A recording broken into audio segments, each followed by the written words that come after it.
If you think you cannot automate because your business is seasonal, you may be wrong. E-commerce, food and beverage, remember ice creams, or in summer. And for example, toys. There are different industries affected by seasonality. Question is it worth to automate a process which is seasonal? The thing is that there are many companies already automating, even if they are affected by seasonality. Why? Because of labor shortages. They are not able to find enough people to fulfill the volume of orders that is multiplied by 5, by 10, by 20 times. What are the solutions in the market for this right now? Well, there are many vendors providing robot as a service.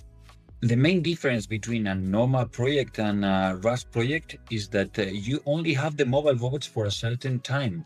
This means that they rent you AGVs, AMRs for 1 month, for 2 months, for 2 weeks, and then you don't have it anymore, or you don't have the same number. During the whole year, you can be operating with 2 mobile robots, and then during the peak season, you are going to use 10. If you would like to know more about seasonality and automation of seasonal processes, contact us.